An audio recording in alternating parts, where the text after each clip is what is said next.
Привет! Вы на канале Алена и Мия. Продолжаем осеннюю тематику и делаем декор тыквы своими руками. Краткая предыстория. Началось все с того, что я купила семян маленькой декоративной тыквы и посадила на даче. Но, к моему удивлению, выросла тыква гигантских размеров и уже никак не вписывалась в осеннюю декорацию моей квартиры. Кстати, дорогие девочки, может, у кого есть проверенный рецепт, что вкусненького сделать из тыквы? Но не выбрасывать же мне эту красавицу. Буду благодарна за рецептик в комментариях. Вот и думаю себе, ну и ладно, пойду в магазин и куплю декоративные тыковки. Пришла, значит, девочки, смотрите, во-первых, цена за одну тыковку, со скидками с 6 до 4 злотых. Но как выглядят эти тыковки? Ну, так скажем, не очень. В мои декорации, мне кажется, они бы не подошли, хотя тоже по-своему красивые. Есть с пупырышками, вот такие всякие неровные, классные, но что-то не то. И потому, девчонки, я решилась на проект осенней декорации своими руками, то есть handmade. И мастер-класс вот этой декорации я как раз записала для вас, а может кому-то пригодится. Кстати, если кому-то пригодится, буду благодарна за подписку, комментарий и хотя бы лайк. И не забудьте нажать на колокольчик, чтобы не пропустить следующее видео.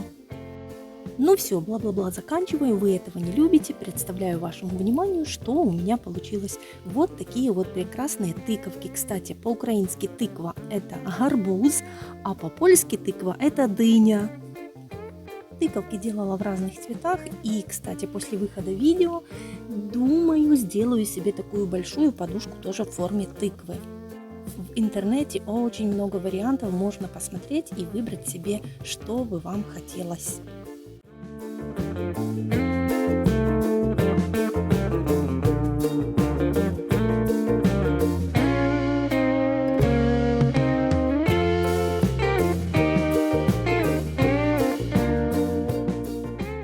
Начало мастер-класса, как всегда, из пряжи. Сегодня не будет описания, поскольку вы видите, пряжа у меня вот такая вот. Я нашла все свои остатки роскоши, маленькие моточки, они мне пригодятся. Также вот такой вот синтепон и инструменты. Сантиметр, игла, ножницы. А также нам понадобятся спицы и крючок. В моей ситуации я взяла крючок и спицы размером 3,5. Вы возьмете себе, соответственно, толщины ниточки, которые вы будете вязать. Так что побыстрее собирайте состав необходимых инструментов и садимся вместе со мной вязать декоративную тыкву. Самым обычным способом набираем петли. Кто-то набирает на 2 спицы, я набираю на 1 спицу, но туго не затягиваю. Самым простым способом, вот таким вот, я себе набираю 50 петель.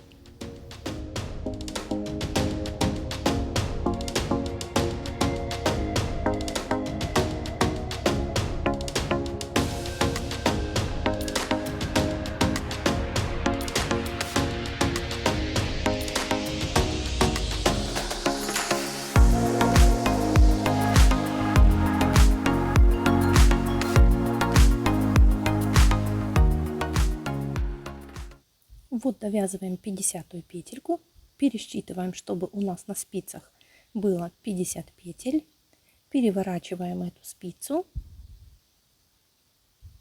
берем вторую и начинаем вязать. Первая и последняя петля у нас кромочные, и всегда вяжутся, первая снимается не провязывая, последняя вяжется изнаночной. Вот первую петлю мы сняли не провязывая, вторая лицевая.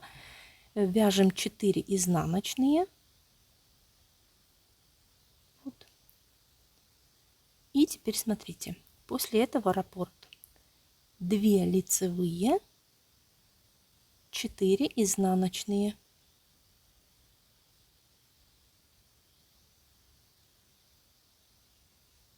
И этот раппорт 2 лицевые, 4 изнаночные повторяем до конца ряда, пока у нас не останется 2 петли. И там с вами встречаемся. Последние 2 петли вяжем так. 1 лицевая, а 2 кромочная, изнаночная. И это первый ряд раппорта нашего узора. Вяжем второй ряд. Все вяжем по рисунку. Точно так же первую и последнюю петли кромочные, первую снимаем не провязывая, последняя изнаночная. Второй ряд для новичков показываю. Первую петлю снимаем не провязывая, вторую петлю вяжем изнаночной и дальше по рисунку 4 лицевые. Это, кстати, у нас будет лицевой ряд. 4 петли лицевые, 2 изнаночные. И так вяжем до конца ряда. Последние 2 петельки вяжем одну петлю изнаночной и последнюю тоже изнаночной кромочная. То есть раппорт нашего узора на лицевой стороне будет 2 изнаночные, 4 лицевые, а на изнаночной стороне наоборот 4 изнаночные, 2 лицевые. И так вяжем.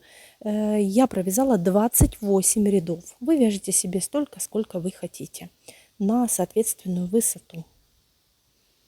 После чего, вот у меня 28 рядов. Я начинаю закрывать. Видите, вот это у меня лицевая сторона. 4 изнаночные, 2 лицевые. А вот это изнаночная сторона. Закрываю самым обычным бабушкиным способом. 2 петли вместе, перекидываем петельку, 2 петли вместе и так далее.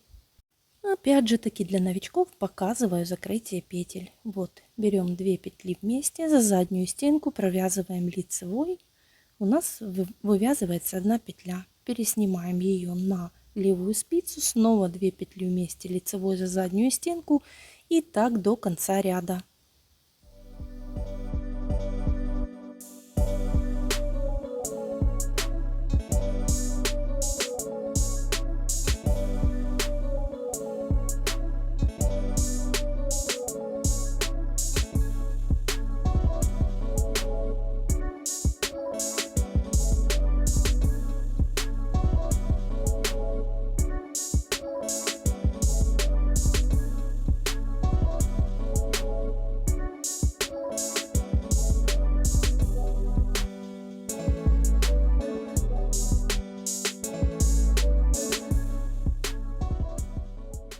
Последние петельки тоже закроем вместе с вами, чтобы у вас не возникло никакого вопроса. Вот смотрите, 2 петли вместе. И через оставшуюся петельку протягиваем нитку, чтобы у нас образовался узелок. Отрезаем нашу нить. Вот. И протягиваем ее через последнюю петлю. Вот так. И затягиваем все. Оставляем вот такой узелок. Вот у нас лицевая сторона. Вот так вот выглядит.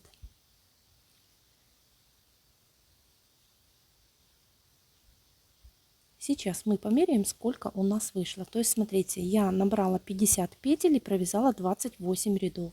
И вот ширина в нерастянутом виде у меня вышла около 18-19. Если распрямить кусочек, то вышло 20 сантиметров длины и высотою 8 сантиметров. Если быть точным, то даже 8,5. Видите? Сантиметров высота. Теперь мы вот этот лоскуточек, который у нас получился, складываем. Вот, видите, должно быть вот так вот на лицевой стороне, но мы будем сшивать. Да, кстати, смотрите, я вот этот вот кусочек делала чулочными спицами. И у меня он вышел, в принципе, тоже в сложенном виде 8 сантиметров шириной, то есть 16 сантиметров. Так, но если растянуть, то, смотрите, вот 90, 95, ну, в принципе, тоже около 20 сантиметров ширины. И высота, здесь у меня высота вышла 9,5 сантиметров, хотя вязала той же ниточкой. Вот, вязала чулочными спицами по кругу. Благодаря такому методу не надо будет сшивать, то есть уже сразу будет у вас готовая работа. Это я сделала уже последние тыковки, когда приловчилась и поняла, что можно делать вот так вот. Только набираете не 50 петель, а набираете 48, потому что не будет у вас двух кромочных петель. И вяжете по кругу 4 лицевые, 2 изнаночные. Закрываете тоже стандартным способом. Этот способ мне понравился больше, но кто новичок, может быть, сама работа будет немножечко дольше вязаться. Потому опытным вязальщицам советую вязать сразу же чулочными спицами по кругу, а неопытным девочкам лучше вязать поворотными рядами. Я навязала себе несколько лоскутиков, всяких вариантов, всяких расцветок. И начнем сейчас с вами сшивать вот эти вот лоскутики.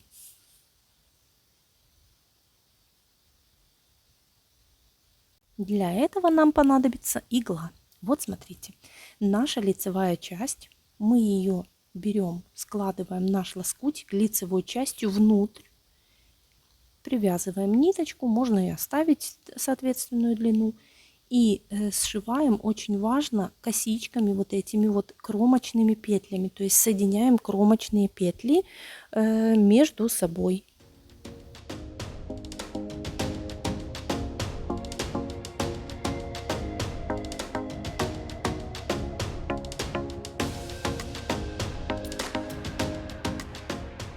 Наш кусочек сшит. Не отрезайте ниточку, потому что посмотрите, что делаем дальше. Выворачиваем на лицевую сторону вот такой вот шовчик и делаем следующий этап. Вот так вот иглой по кругу в каждую петельку собираем наши петельки на иглу и протягиваем их на нитку.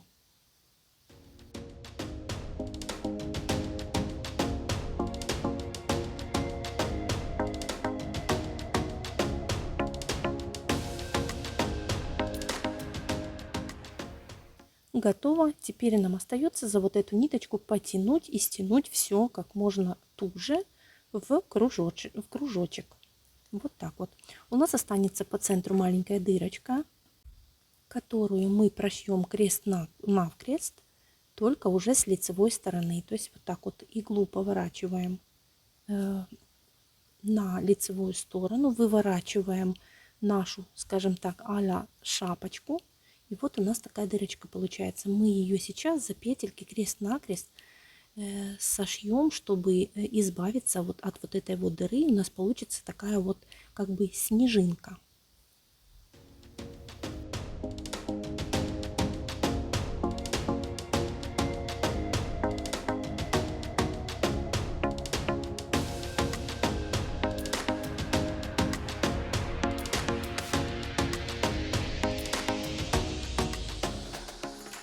Вот так вот должно у нас получиться. Вот эта ниточка, которая у нас есть, мы ее просто протягиваем внутрь, на изнаночную сторону и отрезаем. Затяните, чтобы у вас попка нашей тыквы была красивая. Вот. Вот такое вот окончание у нас получится. Кстати, когда вязала вот эту тыкву в оранжевом цвете, подумала сама себе на Новый год можно сделать декор мандаринки. Кстати, очень похожая. Досмотрите до конца видео и напишите в комментарии, только мне похоже на мандаринку или вам тоже.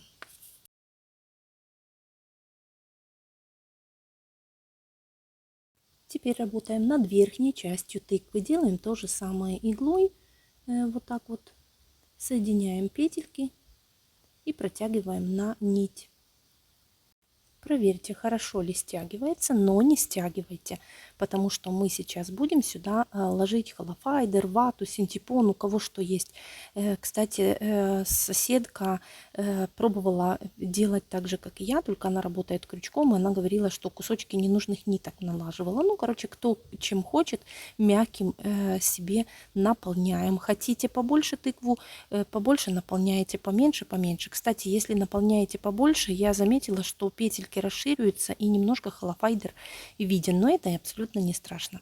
Так, фиксируете тыковку и делаете точно так же, как и дно тыквы. То есть вот так вот снежинкой крест-накрест мы зашиваем вот эту образующуюся дырочку, чтобы ее вообще не было.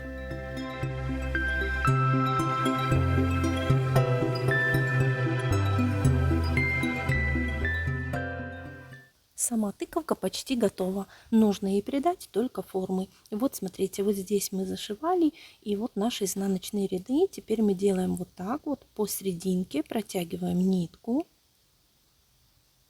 Вот. Иглой в центр. И стягиваем.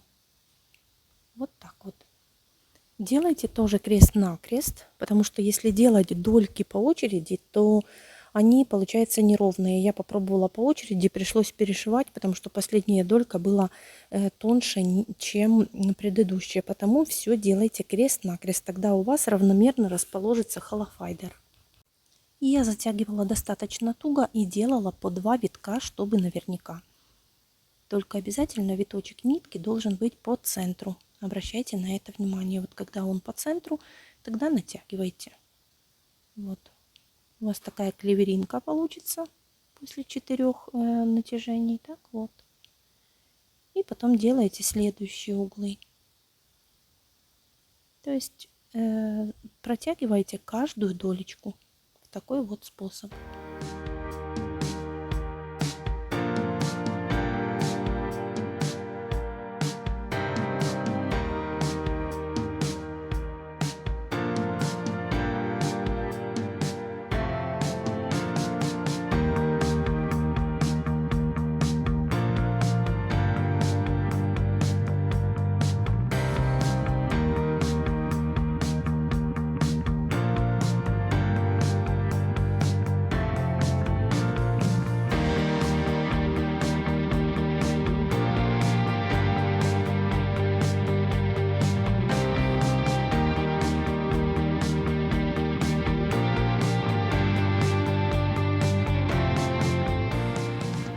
Вот мы с вами затянули все дольки, и теперь кусочек нитки, который у вас остался, вы ее закрепите обязательно. Вот кто как делает, можно узелочком, можно за ниточку, так как вот я делаю. Просто-напросто закрепите ниточку и спрячьте ее.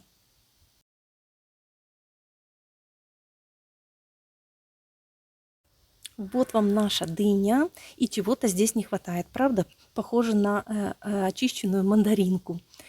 А не хватает здесь, мне кажется, вот таких вот ножек, которыми сама тыква крепится к стеблю растения. Ну и как помните, на тыквах есть такие вот усики. Мне они очень понравились. Хотела еще сюда прикрепить листик, но мне кажется, будет очень наляписто, потому оставлю тыковки вот так вот. И сейчас мы с вами сделаем вот этот вот стебель. Или корененожку, или ножку, или как ее правильно назвать, я не знаю. Тут можете меня поправить в комментарии, как называется у тыквы вот этот вот хвостик. Предпоследний этап – это черешок или короткая ножка, которой тыква крепится к стеблю.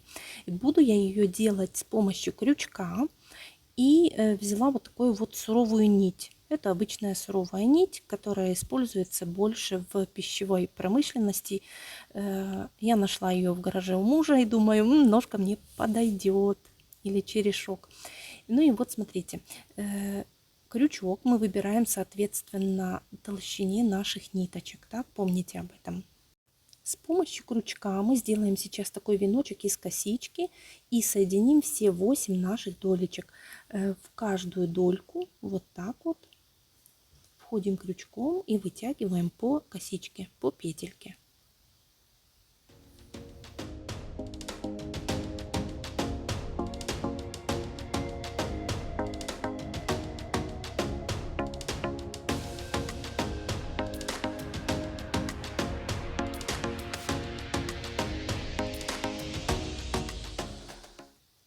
И таким образом соединяем каждую дольку, образовывая такой вот веночек из косичек.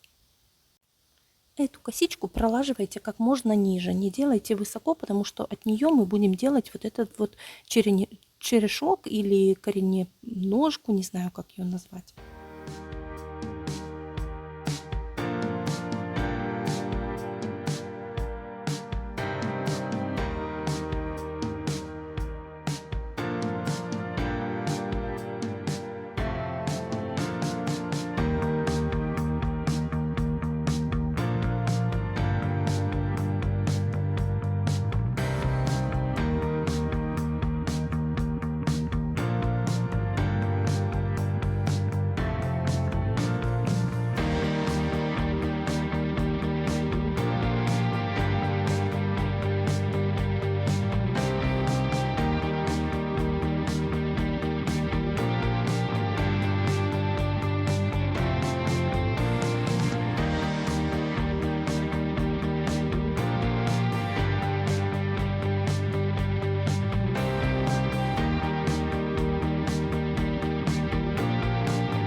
так вот соединяем первую нашу косичку с последней. Вот такой вот хаос у вас сначала получится, вы не пугайтесь, потому что по ходу в каждую косичку, которая у вас получилась, вот такой вот веночек из косичек, да, так грубо говоря, чтобы понятно было новичкам, мы вяжем столбики без накида по кругу. И вот так вот такими столбиками без накида вяжем на ту длину, на которую длину вы хотите иметь себе черешок. Ну и соответственно зависит, какая у вас будет ниточка.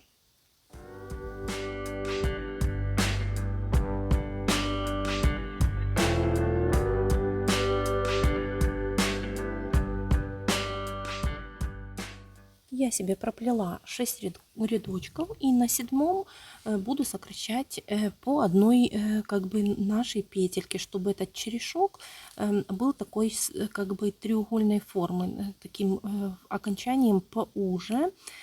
Кстати, благодаря вот этой вот суровой нитке, она такая как глина, знаете, ее можно сам черешок сделать в разные стороны. Кстати, покажу вам, наверное, как сократить петельки вот так вот. То есть вы 2 петли, вот продеваете 2 петельки на крючок и провязываете ее одной. Вот так вот. И соединили. И так в каждом ряду соединяете, пока у вас не останется только 2 петельки. В принципе, здесь я не придерживалась всех правил, потому что нитка такая немножко как бы как леска, знаете, как проволочка такая. То есть тяжеловато было ее вязать, но в принципе не критично, потому что ошибок на ней тоже не видно. Если кто-то новичок, то можете ее взять и вязать себе как хотите, потому что, ну, в принципе, корешок вот этот, он и не есть идеальный в нашей тыкве, но поскольку это искусственная работа, она должна быть выполнена, естественно, аккуратно. В конце, когда у меня осталось, по-моему, 4 петли, я протягивала вот так. Вытягивала одну петлю и протягивала ее через вторую, чтобы себе сократить. Вот. Видите? И протягивала. И таким образом сокращаю себе, чтобы моя корененожка была завершенной формы, чтобы не было дырочки. Вот так вот. Последний ряд провязала столбиками без накида, чтобы немножко протянуть. Здесь, по-моему, 4 петли у меня уже осталось. И теперь закрываете. То есть я думаю, что здесь особо показывать не надо. Вы сделаете себе так, как вам хочется, потому что, видите, можно бы даже здесь вот так вот протянуть, закрыть и все, и готово.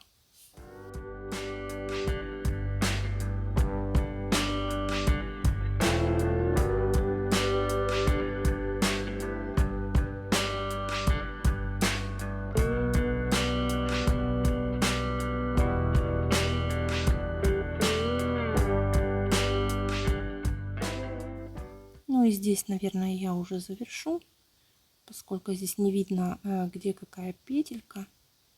Попробую вот так вот, видите, протяну ее, чтобы завершить, и покажу вам, как завершила последнюю петельку. Эту подтяну, просто чтобы ваш корешок красиво, аккуратно выглядел.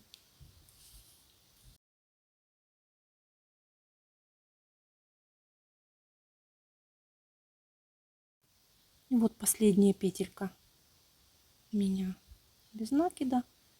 Так, я через нее протяну нитку и ее отрежу. Кусочек нитки. Вот эту еще, наверное, затяну. Вот так вот. Вот.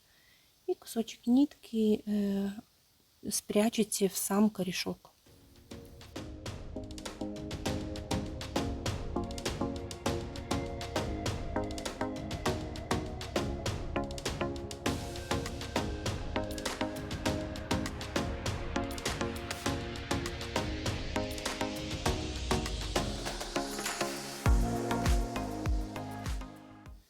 Вот наша тыковка с корешком готова, и остался последний. Видите, вот этот корешок можно, корененожку можно делать вот так вот согнутой, как хотите. То есть благодаря вот этим вот ниткам она очень хорошо выглядит, и так выглядит как бы, знаете, как натуральная. И последний этап наших тыковок — это сделаем вот такие вот усики. Делаются они очень быстро и очень легко. Для усиков я брала ту же нитку, отмерила себе 75-80 сантиметров нитки. И вот так вот крючком смотрите, где будет перед вашей тыковки. То есть как у вас вот это в интерьере будет стоять ваша тыква. Плюс-минус вот так вот по ходу корешка загнутого вы вот эту вот нитку, повторюсь, ну у меня вот эта ниточка 80 сантиметров. Последующие я брала уже так как бы на глаз. Просто для вас, для новичков, померила, сколько сантиметров вышло у меня. То есть здесь 80 сантиметров.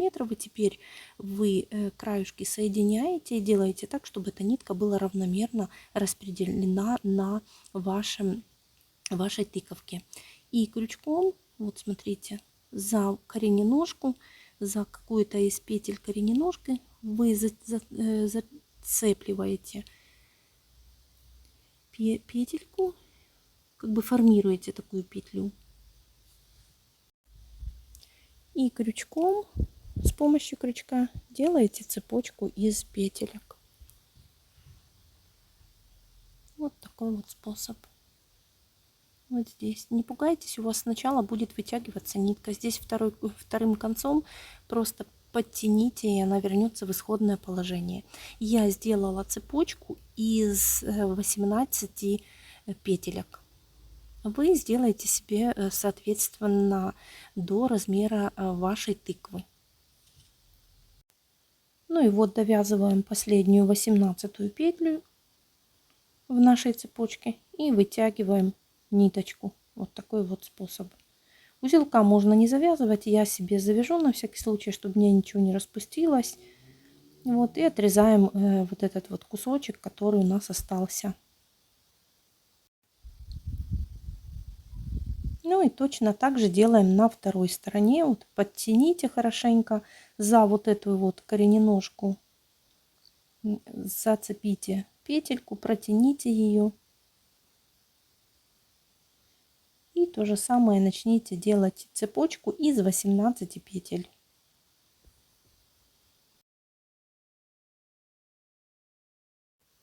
Наши усики готовы. Теперь смотрите, если у вас есть ребенок, и вы знаете, что будет брать ребенок вот эту вот игрушку в руки, в рот, то тогда просто заверните вот эти усики, они будут более-менее держаться. Я делаю декор, знаю, что никто не будет вот это вот брать в рот, скажем так, потому немножко смазываю клеем. Можно клеем ПВА, можно обычным клеем. У меня вот обычный бумажный клей. Я смазала между собой, накрутила и оставила высыхать. И вот такие вот, видите, завиточки у меня получились. Можно и без клея, они тоже держатся, но с клеем они более зафиксированы и держатся намного лучше. Если хотите крупный завиток, тогда сделайте не на иглу, как я, сделайте на что-то, на карандаш, например. Вот. Я видела, некоторые девочки делают бантики, но мне хотелось вот такой вот оригинальный, не оригинальный, а более похож на правдивую тыкву, усики, потому я сделала в такой вот способ. И вот сюда, видите, между дольки спрятала. Вот уже высохло и видно такие вот спиральки. Кроме использовать в декоре вот такую вот тыкву, можно из нее еще сделать брелочек. Просто добавляем брелок, и вот что у меня получилось. Я, например, на работе всегда теряю ключи, не знаю, где я их дала. Потому свою любименькую тыкву применила как брелочек. Точно ключи не потеряются. Еще можно использовать как декор. Запалить себе свечку, положить кленовый листик, сделать чашечку кофе, пригласить кошку, вот вам моя Миечка, и посидеть, вот выпить кофе или чай с такими вот декорациями. Очень красиво. Или просто где-то себе украсить комнату на осеннюю тематику. Я уже повторюсь, хочу сделать еще такую подушку в оранжевом цвете, такую вот тыквочку. Или же сделать вот такую вот корзинку, например, с тыквами. То есть у кого насколько хватит фантазии, можно их использовать. Очень красивые декоративные тыквы. И, в принципе, я даже рада, что у меня выросла большая тыква и было что делать на даче. Вот такие тыквы у меня получились. Ну и что, если вам видео понравилось, буду благодарна за лайк, подписку, конечно же, не забудьте, подпишитесь и нажмите на колокольчик, потому что будут следующие проекты, чтобы не пропустить. Ну и что, до новых встреч, пока-пока.